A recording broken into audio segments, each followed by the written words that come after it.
Ce programme vous est présenté par la région Grand Est. Face à la crise sanitaire, le Crédit Mutuel prend des mesures exceptionnelles pour ses clients professionnels et entreprises. Rendez-vous sur creditmutuel.fr.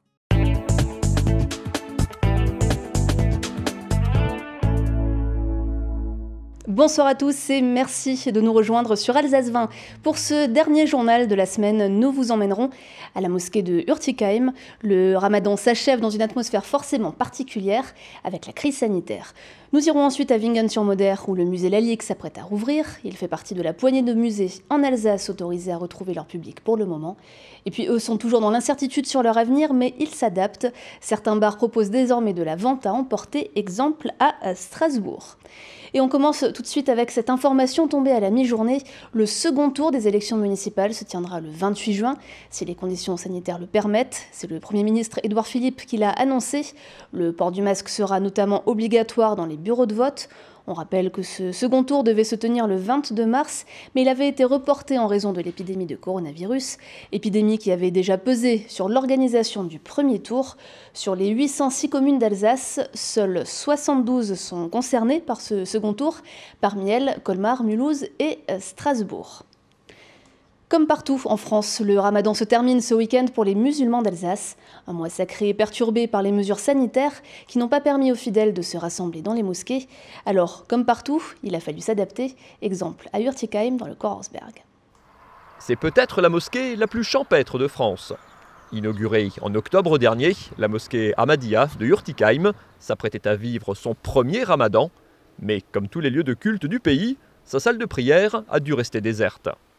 Alors, pour garder le lien avec les fidèles, le prêche du soir se passe par écran interposé. Les portes de l'enfer sont fermées et les diables sont enchaînés.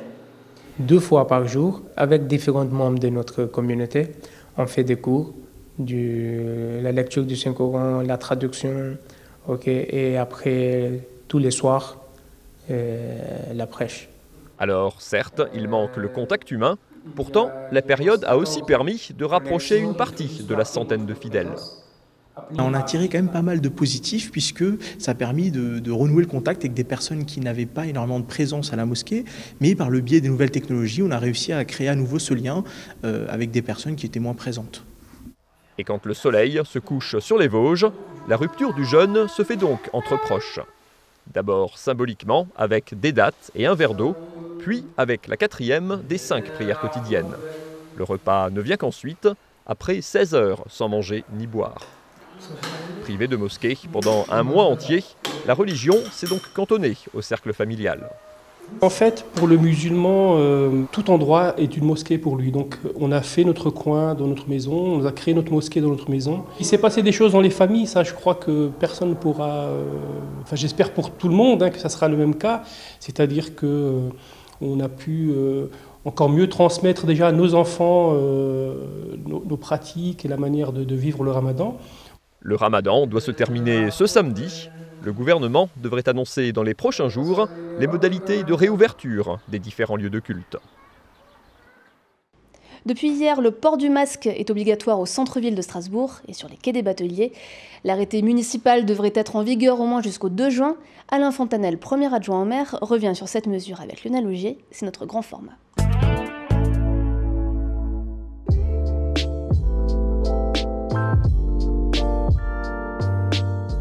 Grand format aujourd'hui avec le premier adjoint au maire de Strasbourg, Alain Fontanel.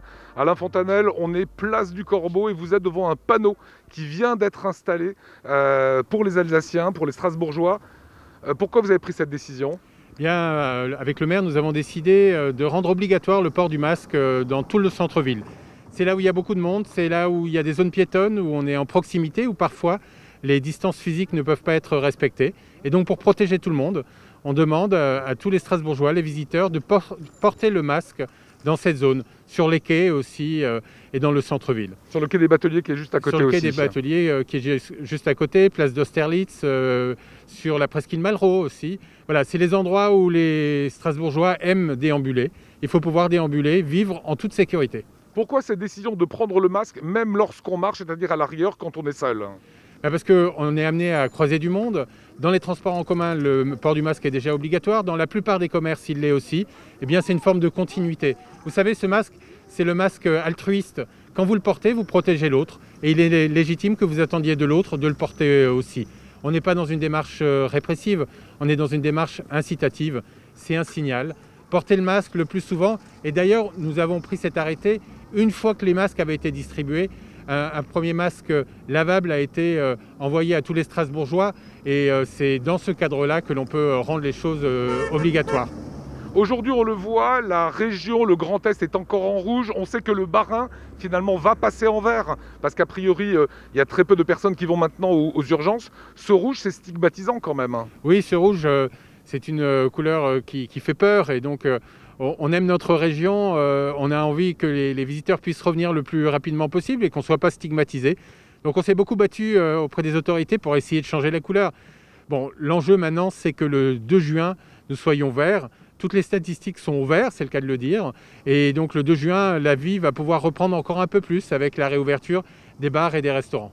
Voilà, c'est ce que nous demandent d'ailleurs les restaurateurs, bars, de pouvoir rouvrir le 2 juin. La préfète a dit effectivement que si on est en vert, on pourra rouvrir. Ils demandent évidemment à s'installer, à prendre un petit peu sur le domaine public, mettre des terrasses dehors pour pallier leur perte de chiffre d'affaires. Qu'est-ce que vous dites? Et oui, c'est tout un modèle économique qui est remis en cause par ce virus. Ils ne peuvent pas faire le même chiffre, ils ne peuvent pas avoir les mêmes espaces dedans comme dehors. Et donc on travaille avec eux, qu'ils puissent s'étendre sur l'espace public. Il faut bien sûr aussi concilier avec les nuisances pour les riverains. C'est un travail de concertation fin avec chacun. Il ne faut pas oublier, c'est beaucoup d'emplois, c'est aussi un facteur de rayonnement pour Strasbourg. Voilà, c'est du cas par cas. Pour l'instant, vos équipes travaillent déjà avec les restaurateurs? Oui, tout à fait. On a fait plusieurs réunions, toujours à distance, par vidéo, bien sûr. Des réunions de travail pour trouver les solutions pour les différents exploitants. Voilà, on attend évidemment avec impatience pour tous de pouvoir boire un apéro en terrasse, mais en toute sécurité. Dernière question, ça va être le passage aux urnes pour le deuxième tour des élections. Ça a été annoncé pour fin juin. Est-ce que Alain Fontanelle, c'est le bon timing? Écoutez, le premier tour a été un peu un traumatisme. Beaucoup de Strasbourgeois, d'Alsaciens se sont abstenus parce qu'on était inquiets. Je trouve que l'inquiétude n'est pas encore levée et c'est peut-être un peu prématuré. Il faut prendre le temps de s'assurer que la situation sanitaire est parfaitement maîtrisée. On n'est qu'au début du déconfinement. On ne sait pas encore s'il y a un risque de deuxième vague ou pas. Il faut regarder les choses avec attention. Ce qui prime avant tout, c'est la santé, bien sûr, de chacun. Voilà, vous aurez été tenté de reculer encore l'échéance du deuxième tour? Oui, je pense que ça aurait été plus sage de reculer, mais on va voir comment les choses peuvent se passer. Allez, dernière question, ça concerne toujours ce panneau Covid-19 protégeons-nous. Ça va durer combien de temps ces mesures? Est-ce que pour l'instant vous avez une deadline ou vous vous dites on va attendre de voir? Pour l'instant, l'arrêté porte jusqu'au 2 juin et d'ailleurs il est accompagné d'équipes de sensibilisation dans toute la ville. Il y a une dizaine d'équipes qui vont à la rencontre des Strasbourgeois qui leur expliquent pourquoi c'est important de porter le masque, mais aussi comment bien porter le masque, parce que c'est pas toujours facile de bien le mettre, de bien l'enlever, et puis de régulièrement le nettoyer aussi. Et donc on est dans cette démarche incitative, et peut-être qu'après, finalement, le civisme fera que les gens le porteront, avec ou sans arrêter, c'est notre objectif. Et en attendant l'ouverture des terrasses, les bars strasbourgeois s'organisent pour retrouver une activité. Certains proposent désormais de la vente à emporter à leurs clients. Adrien Labi. Retour dans son bar favori pour Thomas. À défaut de pouvoir s'asseoir en terrasse avec ses amis, il vient chercher les consos pour les ramener à la maison. 3 bistrots strasbourgeois, le Garde-Fou, le Grognon et le Grincheux, se sont associés pour proposer leur carte en take-away. Ça faisait longtemps qu'on n'était pas venu au bar, du coup, depuis un peu plus de 2 mois, et on a un petit apéro ce soir avec les mêmes gens habituels. Donc du coup, voilà, on s'est dit que ça serait bien de commander les mêmes bières. C'est pas la même ambiance, on n'aura pas le même contexte, mais voilà. Canon aluminium, 100% aluminium, il n'y a pas de plastique à l'intérieur. Ce format-là, c'est du 44 centilitres. Les commandes se font sur Internet. Les clients peuvent alors aller les retirer dans l'un des 3 bistrots, ouverts alternativement de 17 à 19h du mardi au samedi. Ainsi, le Garde-Fou propose de quoi grignoter à l'apéro, du vin et des bières en bouteille. Mais le produit phare en ce week-end prolongé, c'est la pression à emporter. On tire la bière depuis le groupe froid en bas, depuis le fût, dans une canette en alu. Donc comme dans un verre, vraiment exactement pareil. Sauf qu'après, l'encaneuse, elle permet de sertir un couvercle sur le haut de la canne et de la fermer hermétiquement. Le revendeur de la machine nous annonce qu'on peut garder la bière à peu près 7 jours. Nous, on considère que plus vite c'est bu, plus tu auras de qualité sur la bière.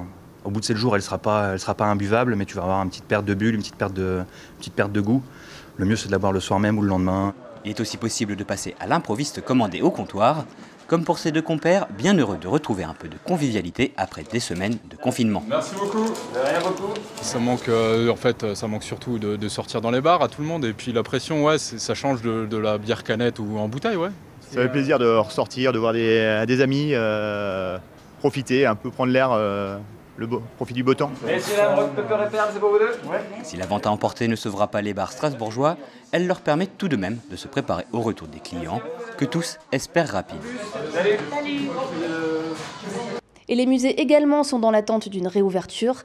Les autorisations arrivent pour le moment au compte-gouttes. Le Centre européen du résistant déporté à Natzwiller, le Château Vaudou à Strasbourg et le Musée Lalique à Wingen-sur-Moder sont parmi les premiers à pouvoir rouvrir, sous réserve de ne pas accueillir plus de 10 personnes. Au Musée Lalique comme ailleurs, le port du masque et l'utilisation de gel hydroalcoolique seront obligatoires dès lundi. Pas de visite guidée ni d'atelier pour le moment. Le Musée de l'Art Verrier et du Cristal espère retrouver près de 60% de sa clientèle d'ici l'été. Le parcours de visite a été plus guidé qu'il ne l'était jusque-là, avec un sens de visite vraiment obligatoire. Et puis différents points où les visiteurs pourront se laver les mains, etc., pour continuer à visiter les collections dans de bonnes conditions. On a en particulier décidé le report de notre exposition temporaire sur les arts de la table à l'année prochaine. Les visiteurs, à partir du 15 juin, pourront néanmoins découvrir une exposition photo, gestes et savoir-faire par la photographe Karine Fabi. Mais c'est vrai qu'on a été obligé de faire un certain nombre de choix pour pallier à ce manque de visiteurs. Et tout de suite l'image du jour, Oliviane. Belle initiative des éditeurs des guides Le Petit Futé. Alors que nos déplacements sont encore limités, ils ont sorti en un temps record des guides intitulés 100 km autour d'eux. Et surtout, ils les mettent gratuitement à disposition. 12 éditions sont déjà disponibles en téléchargement.